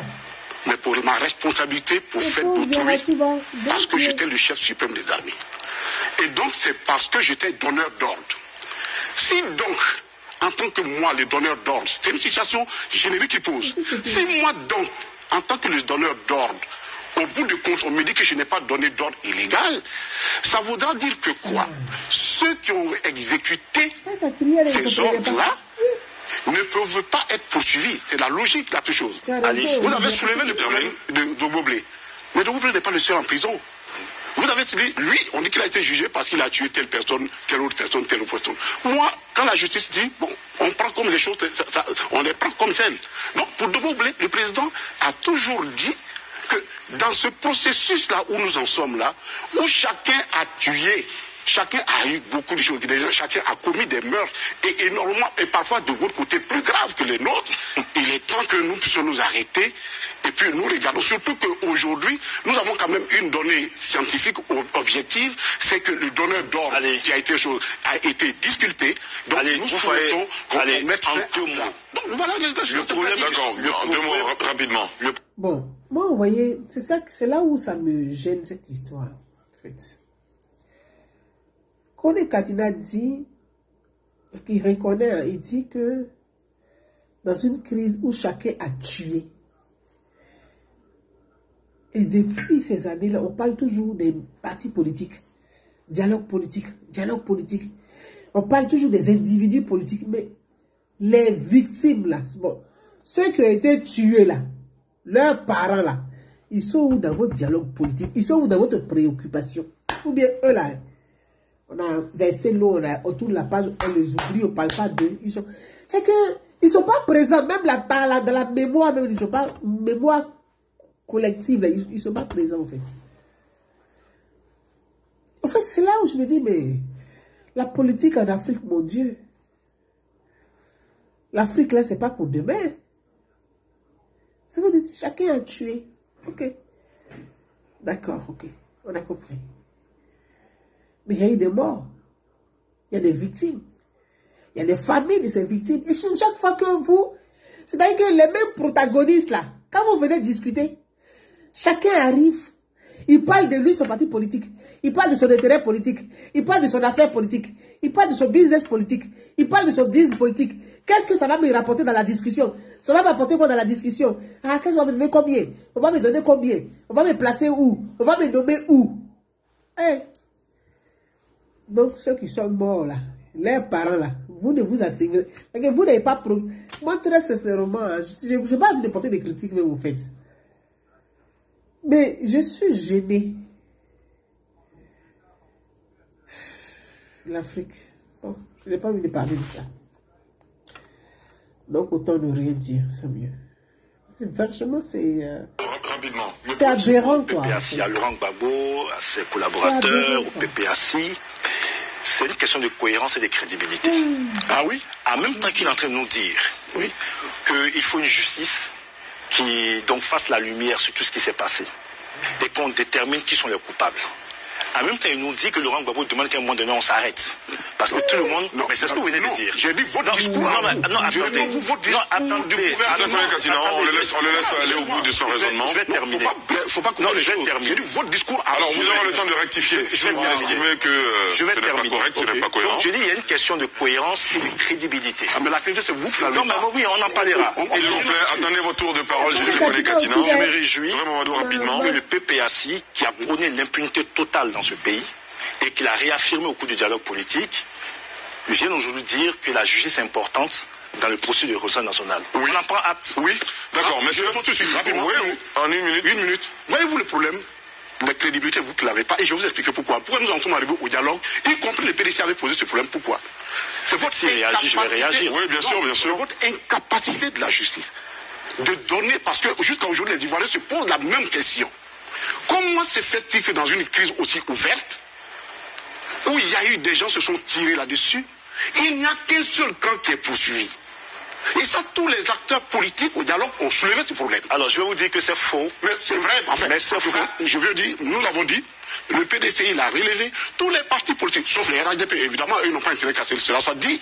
On est quand même surpris que sur... Le président même est allé plus loin, il a dit qu'il y a plus de 3000 morts. Il y a eu plus de 3000 morts, depuis 2002 jusqu'à là. Mais on est surpris. Et c'est parce que ça aussi, c'est ça qui fait mal aux Ivoiriens. Comment se fait-il que dans une telle situation, c'est un seul camp poursuivi? Alors, réaction. Ce qu'il dit est faux. Allez-y. Amédée Oremi, qui a été tué pour le massacre à Diokwe, n'est pas du PPAC. Vous amusez les Ivoiriens. Vous avez posé un problème. Il y a eu une commission d'enquête spéciale qui a été mise en place. Par qui? Je sais le gouvernement, s'il vous plaît. Je sais vraiment de sur votre difficulté. Il y a eu une commission d'enquête spéciale qui a été mise en place par le gouvernement ivoirien. Et cette commission d'enquête spéciale a enquêté. Oui. Les rapports ont été rendus publics. Oui. Des personnes ont été auditionnées. Oui. Certaines personnes ont été poursuivies. Oui. Et l'une des personnes dont la responsabilité... Mais juste de connaître, s'il vous plaît, s'il vous plaît. Il n'y a pas de problème. L'une des personnes dont la responsabilité a été clairement établie dans le massacre de Diokwe a été arrêtée, jugée, condamnée à vie. Vous venez dire qu'il y a un acharnement. Mais j'ai dit son nom tout à l'heure. Non, dites-le, s'il vous plaît. Alors, venez dire... S'il vous plaît, monsieur. Venez dire qu'il y a un acharnement contre vous, c'est pas vrai. S'il vous plaît, s'il vous plaît. La réalité, je dis, on est tous d'accord aujourd'hui, Katina, on est tous d'accord aujourd'hui, que la réconciliation nationale n'est pas fait l'impasse donc de la justice. Et ça, c'est bon pour les victimes. Parce que nous sommes en train de faire nos débats politiques, de quelque camp qu'ils soient. Très peu de temps, en très peu de temps, les victimes ont eu la possibilité donc de s'exprimer, de se faire entendre. Et donc, prendre en compte la dimension des victimes dans tout ce que nous allons faire, elle est importante. Et cette position a été affirmée par nous au cours du dialogue politique, là où vous avez demandé une impunité totale pour tout le monde. Alors, monsieur, juste un collègue Katina. Si je vais réagir. Mais vous ne me laissez même pas en placer une. Vous ne me laissez même pas en placer une. Juste un collègue Katina. Non, vous allez réagir. Vous allez réagir aussi, ce sera juste après cette courte pause. Parce que... Je sais pas, il y avoir des problèmes de... Oh là là là là là là là là là là là. Oh, mes amis. Une consultation avec l'ensemble des organisations de jeunesse, comme ça a été dit. Parce qu'il ne s'agissait pas pour nous de nous asseoir, d'établir un projet sans prendre l'avis des jeunes. Et ces consultations ont pu donc réunir près de 307 organisations de jeunes. J'ai écouté les propositions qui ont été faites par Maître Abiba au nom donc du PPAC. J'ai vu des incantations. Je n'ai vu aucune proposition concrète. Lorsque vous dites par exemple que pour régler le problème donc de l'accès des jeunes à l'emploi, il faut régler le problème de l'inadéquation en formation-emploi, vous réglez ça comment? S'il te plaît, on va le laisser aller. Lorsque vous dites que vous mettez en place une banque de l'emploi pour financer les projets des jeunes, vous le faites comment? C'est quoi une banque de l'emploi? Lorsque vous dites qu'il faut ajouter seulement 10 francs sur la sardine pour avoir beaucoup de milliards pour construire des ponts, etc. Non, c'est beaucoup plus sérieux que ça. Il y a, et vous verrez lorsque le document sera public dès lundi, ce n'est pas des mesurettes. D'abord, il y a des réformes avec des facilités au niveau fiscal pour les entreprises, les inciter à embaucher donc des jeunes. Non, je vous le dis.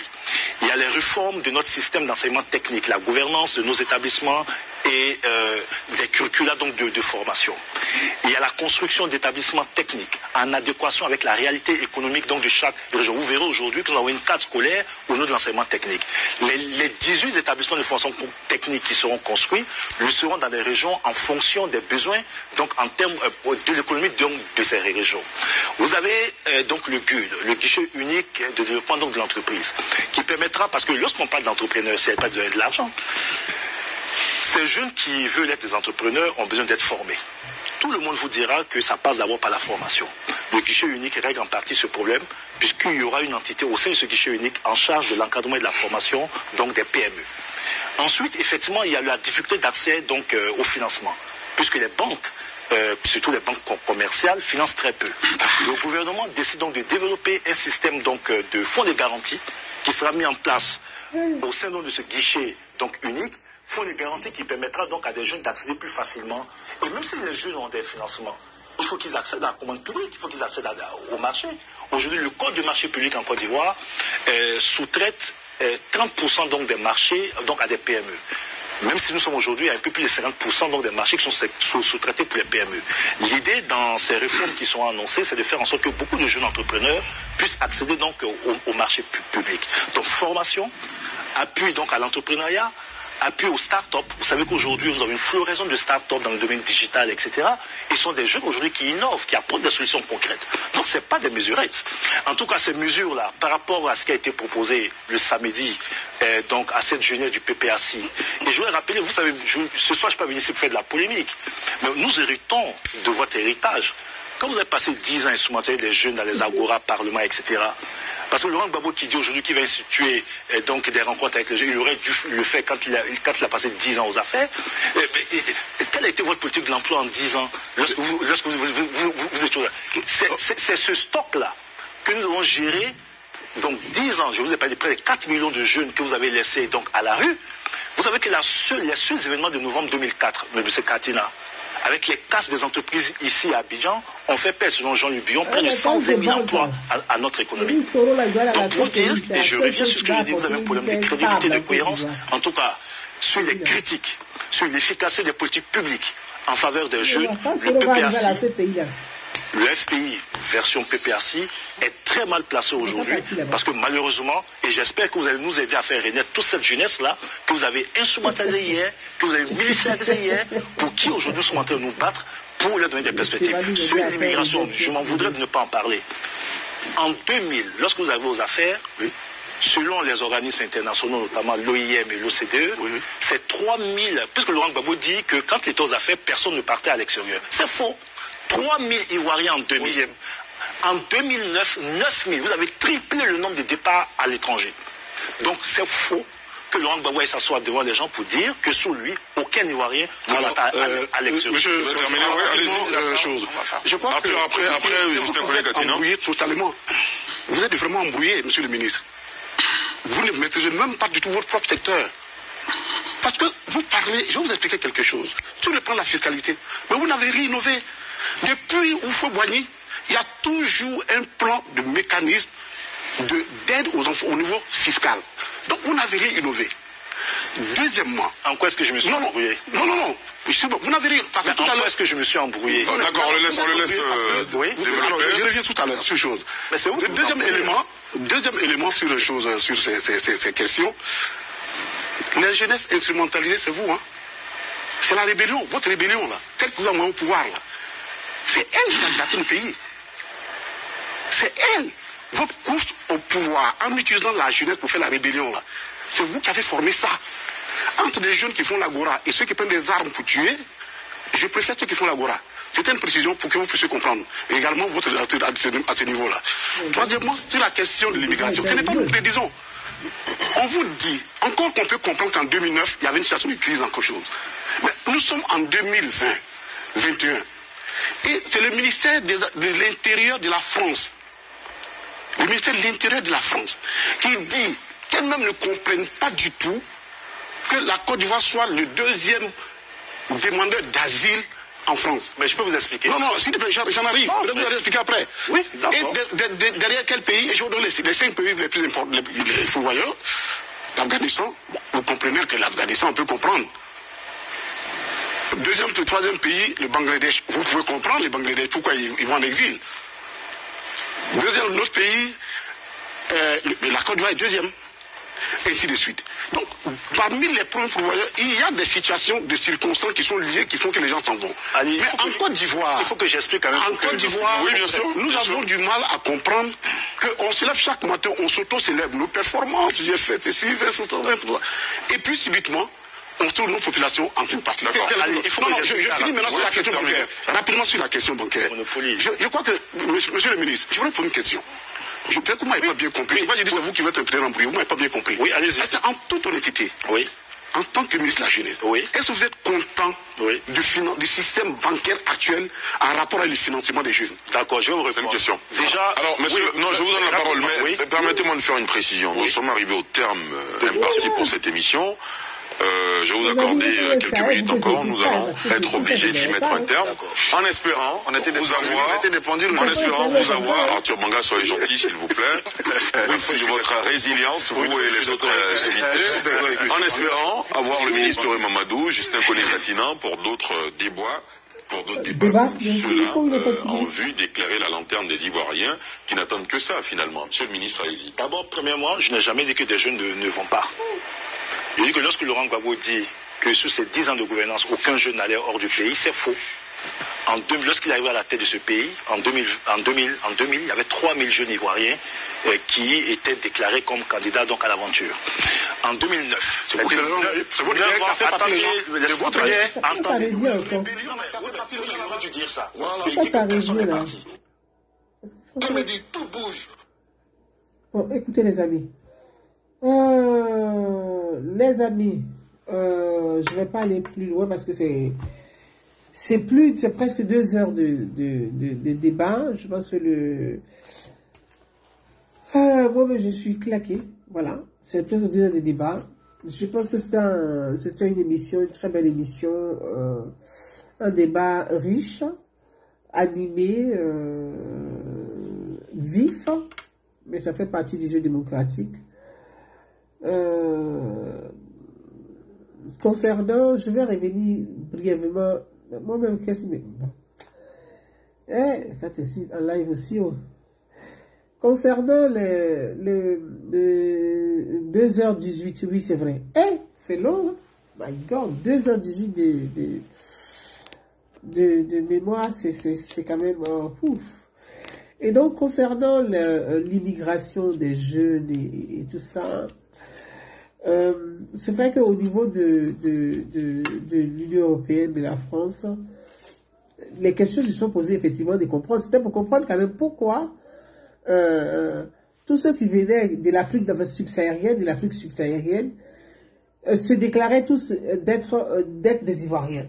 Voilà, le problème, ça c'était un problème au niveau de l'immigration ici. Ça, il faut comprendre que dans quand un pays est en guerre, en crise, tous ceux qui tentent l'aventure pour pouvoir avoir les facilités facilités de régulation au niveau des pays, des terres d'accueil, ils disent qu'ils viennent des pays qui sont en crise, c'est plus facile pour eux d'obtenir les papiers. Voilà, c'est plus facile pour eux d'obtenir les papiers. Donc, il y avait quand même un taux de... Quand on prenait au niveau des statistiques, bah, c'est normal, ce sont les statistiques. Parce que ceux qui vont les accueillir, quand tu viens de dire, je suis ivoirien, mon pays est en guerre, je suis venu, je me cherche. Bon, on te note, c'est ivoirien, tes papiers. Comme j'ai traversé l'eau, les papiers sont perdus. Donc, voyez, c'était un système aussi de certains trafiquants qui faisaient traverser les migrants. C'était aussi leur système. Donc, tout cela était comptabilisé comme étaient les Ivoiriens. Mais en réalité, quand on regardait de plus près et en profondeur de ces chiffres, la majorité venait de la Guinée, Conakry, du Mali, du Sénégal, du Congo et même du Cameroun. C'était facile pour eux de dire ils viennent de la Côte d'Ivoire pour être plus facilement régularisés. Et donc ça arrive à dire que la lutte contre la corruption doit être vraiment accentuée et c'est un engagement de tous citoyens. Et la lutte contre la corruption commence déjà dans les mairies. La lutte contre la corruption commence dans les sous-préfectures. La lutte contre la corruption commence dans les préfectures. C'est là-bas tout se joue. C'est là-bas tout se joue. Il y a un phénomène. Je prends un exemple simple. Le problème en Tunisie. Quand on prend la masse des personnes qui étaient en Tunisie, tous ceux qui voulaient rentrer, voulaient être sauvés, disaient qu'ils sont des Ivoiriens. Mais quand on fuit dans le fond, il y avait des Maliens, il y avait des Guinéens, il y avait l'Afrique subsaharienne là-dedans. Mais tous se partaient là-bas, ils traversaient la mer, ils disaient, voilà. C'est pour ça qu'avec madame la ministre des Affaires étrangères, la ministre Kandé Camara, ça a été signé, acté au niveau de la Suisse. Désormais, les personnes qui disent qu'ils sont ivoiriens ne seront pas ivoiriens et qui font les demandes des réfugiés ne seront pas régularisés parce que la Côte d'Ivoire n'est plus en guerre, la Côte d'Ivoire n'est plus en crise, la Côte d'Ivoire est en paix. voyez, donc politiquement et parfois, certaines personnes souhaiteraient qu'il y ait les tensions en Côte d'Ivoire pour toujours bénéficier de ça. Donc, il y a tellement, ce sont des enjeux, il y a tellement de choses là-dedans, et que, vous voyez, je suis un peu fatigué, puis il est quand même tard, il y a tellement de choses là-dedans, et que ce problème de l'immigration, parce qu'effectivement, il y a eu plusieurs documentaires, tout cela s'est retrouvé souvent à Daloa, et disait qu'il venait à l'aventure, il passait facilement par le Mali, par le Sahel, s'est retrouvé en Mauritanie, au Niger, au Tchad, et ainsi de suite, et puis ils arrivaient dans les pays du Maghreb pour pouvoir traverser l'océan. Mais ce n'étaient pas tous des Ivoiriens. Donc, dans les statistiques au niveau européen, on trouvait qu'il y avait plus d'Ivoiriens qui faisaient les demandes d'asile politique. Voilà. Mais en réalité, ce n'était pas les Ivoiriens. Vous voyez, ce n'était pas les Ivoiriens. Donc, il y avait ce problème-là. Donc, bon, c'est vrai qu'on peut poser les questions, on peut poser le débat de façon objective. Il y a des choses à améliorer parce que tout n'est pas parfait. Tout n'est pas parfait, c'est normal, c'est des êtres humains, ils ont des qualités, ils ont des défauts, donc c'est normal. On peut corriger un certain nombre de choses, mais on va tout prendre comme ça pour faire une démagogie, pour dire oui, ce que vous avez fait, tout est mauvais, tout n'est pas bon, tout est meilleur que tout est bon. Tout en sachant que, bon, vous n'êtes pas bon du tout, hein, faut pas non plus, voilà. Donc, posons le débat, suscitons le débat, discutons, dialoguons. La démocratie fonctionne en Côte d'Ivoire, la liberté d'expression existe en Côte d'Ivoire, et c'est une très bonne chose, et qu'aujourd'hui l'opposition puisse s'organiser, puisse s'exprimer. C'est très bien, ce qui prouve que, contrairement à ce que le petit gros raconte partout, que la démocratie n'existait pas, et que l'opposition est muselée, l'opposition est ceci, et cela, voilà la place Figayo, l'opposition s'est exprimée, ils se sont sentis massivement, ils se sont mobilisés, ils ont montré qu'en Côte d'Ivoire, ça marche et ça fonctionne, la démocratie existe, les opposants ne sont pas pourchassés. J'ai vu même au passage la jeune dame Chérie Balé qui est sortie, qui a oublié sa casquette de citoyenne, qui est venue en tant que cadre politique, était assis parmi les cadres politiques du PPACI. Comme quoi, tellement que la liberté d'expression fonctionne en Côte d'Ivoire, les militants déguisés en société civile ont oublié, ils se sont affichés clairement à la place Figayo.